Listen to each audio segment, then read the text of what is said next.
కరెక్టేనా? కరెక్టేనా? డాడీ గారు అక్కడ వచ్చారు. ఎక్కడి నుండి వచ్చారంటే ఖమ్మం దగ్గర ముదిగొండ నుండి వచ్చారు విజయరాజ్ పాస్టర్ గారు. మాదైతే వైజాగ్ అండి, వైజాగ్ దగ్గర వేపగుంట. అయితే బంధువుల కింద వచ్చారు. అతను అసలు నడవలేని స్థితి, కాలు పట్లన్నీ పట్టిస్తున్నాయి, చాలా బంధకాలతో ఉన్నారు. అయితే ఒక్కసారి ప్రేయర్కి రమ్మని పిలిచాను. డాడీ కూడా వచ్చారండి. వచ్చి దేవుడు ఈరోజు ప్రార్థనలో విడుదల ఇచ్చారు.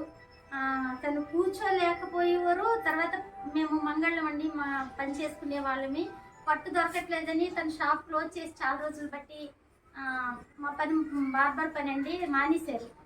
అయితే చేయలేకపోతున్నాననేసి నన్ను చాలా బాధపడ్డారనమాట. ఇది దేవుడు విడుదల ఇస్తారనేసి నాకు నమ్మకంతో, నేను దేవుడి మీద నమ్మకంతో డాడీని పిలిచామండి.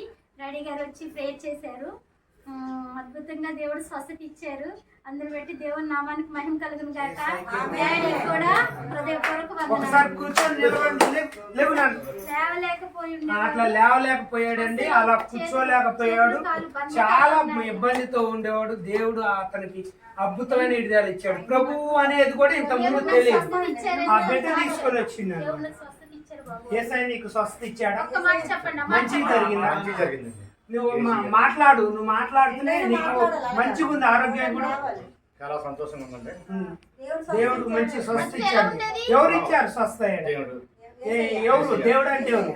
యేసు ప్రభు ఇచ్చాడు. నమ్ముచావు ఈ రోజు నుంచి. చాలా మంచి. చూడండి, అతను చూడండి, నిలబడతాడు, కూర్చోండి. అతను ఒకళ్ళు మనిషి లేస్తేనే లేచేంత స్థితిగా ఉండే, కరెక్ట్గా ఒక్కడు లేవలేకపోయేది. ప్రభువుకు మహిమ కలుగును గాక.